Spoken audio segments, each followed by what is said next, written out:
En ce qui concerne la difficulté de l'item et donc l'indice de difficulté. Si on devait donner une définition de la difficulté de l'item, une définition on va dire mathématique, la difficulté de l'item finalement c'est la proportion de sujets qui réussissent l'item. Vous voyez, réussir, je l'ai mis entre guillemets parce qu'on va en discuter juste après. Qu'est-ce que... Donc vous voyez que c'est un peu perturbant parce que on dit difficulté, mais proportion de sujets qui ont réussi. Donc en fait, c'est finalement la facilité. D'accord? Plus l'indice de difficulté est grand, plus l'item est facile. Parce que plus l'indice de difficulté est grand, plus il y a de sujets qui ont réussi cet item, et donc plus l'item est facile. Donc ça c'est un peu perturbant, c'est que on dit difficulté, mais on parle d'un grand indice de difficulté pour des items faciles et d'un petit indice de difficulté pour des items difficiles. Donc, bien comprendre que on doit inverser sa manière de penser les choses. Et donc, au niveau du terme de réussite, qu'est-ce qu'on va appeler la réussite? En fait, on va appeler la réussite une réponse qui correspond à un comportement associé à une haute valeur du trait. Donc, je fais un test d'anxiété et je considère que la haute valeur du trait, c'est une grande anxiété. Donc, un sujet qui répond à un item qui va dans le sens de l'indication d'une grande anxiété chez ce sujet est un item réussi. D'accord? Donc réussite, c'est qui va dans le sens du trait que l'on veut mesurer. Et donc, par exemple, si on demande au sujet de faire un calcul, évidemment, et qu'il choisit la bonne réponse, donc en fait la réponse qui correspond à la solution mathématique de l'exercice qu'on lui demande de faire, du calcul qu'on lui demande de faire, eh bien on va qualifier la réponse de réussite du sujet, non pas parce qu'il a trouvé la bonne réponse, mais en fait parce qu'il a montré qu'il était capable de produire un traitement cognitif qui lui permet d'arriver à la bonne réponse. D'accord? Donc si l'idée c'est de tester un processus cognitif au niveau mathématique, le fait de trouver la bonne réponse montre que le sujet a bien intégré le processus mathématique, et donc réussir l'item, c'est aller dans le sens d'avoir bien intégré le processus cognitif, et donc c'est ce qu'on va appeler un item réussi. Non pas parce qu'il a la bonne réponse, mais parce qu'il a utilisé le bon raisonnement. Maintenant, si on regarde les tests au niveau les tests de personnalité, en question de personnalité, en fait, il n'y a pas de bonne réponse en soi. Et donc, on va qualifier de réussite la réponse qui indique un comportement associé à une haute valeur du trait mesuré, c'est ce que je vous disais tout à l'heure. Donc, c'est pour ça que réussite est mis entre guillemets. Ça correspond en fait à une réponse à l'item allant dans le sens du trait qu'on essaye de mesurer. Je vais vous montrer tout de suite des exemples par rapport à ça. Et donc, oui, ma petite remarque en bleu, c'est celle que j'ai faite tout à l'heure, c'est qu'on appelle indice de difficulté, en fait, une mesure de la facilité de l'item. Si celui-ci met à l'épreuve une connaissance, un savoir-faire ou une capacité, donc on parlera de facilité. Alors, exemple au niveau de la notion de réussite. Premier exemple, un questionnaire scolaire de connaissance du milieu. Donc, ce qu'on veut évaluer, c'est la connaissance du milieu. Un des items qu'on utilise dans ce test, c'est la Terre tourne autour du Soleil. Le sujet doit répondre vrai ou faux. Alors, la réponse, évidemment, c'est vrai ou c'est faux? Ah, d'accord. J'ai eu peur. Donc, effectivement, la Terre tourne autour du Soleil. Si le sujet répond vrai, c'est la réponse qui va dans le sens qu'il a bien intégré l'étude du milieu, si vous voulez. Et donc, la réponse vraie est considérée comme la réussite à l'item. Parce que ça montre que le sujet a bien compris comment fonctionnait le système solaire. Donc, la réponse qui va dans le sens du trait, ici, c'est vrai. Prenons un autre exemple exemple un test d'estime de soi, dans ce même test, 2 items différents. Le premier, donc les sujets doivent répondre par me ressemble ou ne me ressemble pas.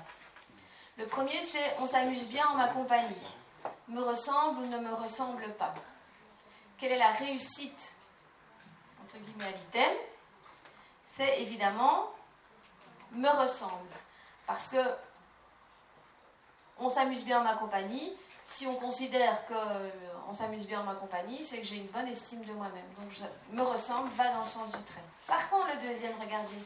Je trouve très pénible d'avoir à prendre la parole dans un groupe. Me ressemble ou ne me ressemble pas. Quelle est la réponse qui va dans le sens du trait? Ne me ressemble pas. Donc, vous voyez bien que, effectivement, la réussite à l'item, c'est la réponse qui va dans le sens du trait et que, en fonction de l'item, ça peut être une réponse ou l'autre. Et donc, dans ce cas-là, évidemment, c'est me ressemble, comme vous disiez, et dans ce cas-là, c'est ne me ressemble pas. Ça vous permet de bien sentir la notion de ce qu'on appelle réussite à l'item, donc ce qui va dans le sens du trait. Et donc, on va coder souvent. Alors, on peut utiliser des items avec des échelles métriques, avec des scores métriques, ou bien on peut utiliser des items avec des échelles, je sais pas moi, vrai-faux, et on codera la bonne réponse, la réussite à l'item 1 et la non-réussite 0. Donc, dans le cas de la question 1, vrai sera noté 1 et faux sera noté 2. Par contre, dans les 2 autres questions, dans la première, c'est me ressemble qui sera noté 1 et ne me ressemble pas qui sera noté 0. Qui sera noté 0, on va coter 1 et 0, réussite ou pas à l'item. Par contre, dans le troisième, je trouve très pénible, me ressemble sera noté 0 et ne me ressemble pas sera noté 1. Ça va? Et donc, vous allez voir, je vais à chaque fois vous montrer des exemples. Je vais vous montrer des exemples sur des échelles dichotomiques de réussir, rater, le fait de réussir ou à l'item. Et donc, réussite dans le sens, si c'est quelque chose qui mesure un test qui mesure un trait, dans le sens du trait ou pas. Alors, première manière, donc comment est-ce qu'on calcule cet indice de difficulté? Comment est-ce qu'on l'évalue? Voilà, à chaque fois j'ai mis des petits exemples. Premier exemple, vous avez 6 sujets, 1, 2, 3, 4, 5, 6 en vert, qui ont passé un test qui contient 5 items. Dans chacune des cases, vous avez un 0 ou un 1 en fonction du fait que le sujet a réussi l'item ou l'a raté 0. Alors, l'indice de difficulté, on a dit, c'est la proportion de sujets qui ont réussi l'item. Donc, vous allez voir qu'on va faire des analyses par item. Et c'est grâce au score des sujets qui ont passé le test et qui ont passé les items que je vais pouvoir évaluer cet indice de difficulté pour chacun des items. Donc, dans ce cas-ci, chaque item aura un indice de difficulté différent. Alors, première chose, on va en parler après de ça, vous pouvez évidemment donner un score à chacun de vos sujets, mais ça ne nous intéresse pas pour le moment, en faisant simplement la somme par ligne de mon tableau du nombre de réussites, d'accord? Donc vous voyez que finalement, mon sujet 1 et mon sujet 6 ont l'air d'avoir mieux réussi l'item ou d'être plus dans le sens du trait que les autres, parce qu'ils ont plus de valeurs réussites sur leur ligne que les autres. Ça va toujours? Alors, l'indice de difficulté, on va l'appeler PI. Donc, PI, c'est l'indice de difficulté de l'item I. Donc, ici, j'aurai P1, P2, P3, P4, P5. Et comment est-ce qu'on va donc évaluer? Je vous ai dit la proportion du nombre de sujets qui ont réussi l'item. Donc, je prends l'item numéro 1, la première colonne. Je compte le nombre de sujets qui ont réussi, mais ici c'est facile puisque je compte le nombre de 1 dans ma colonne. D'accord? Donc pour le premier item, j'ai 1, 2, 3, 4 sujets qui ont réussi. Ça, c'est la somme des x.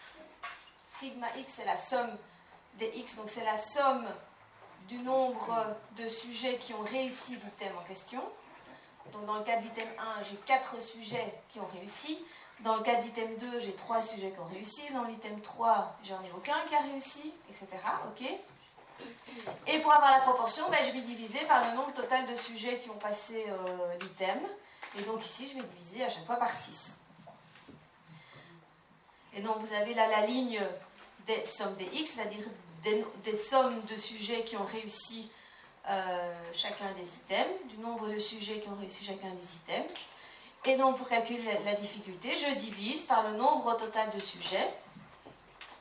Et j'obtiens donc des valeurs qui sont ici. Donc vous voyez que l'item numéro 5, il a été réussi par tout le monde. Indice de difficulté 1.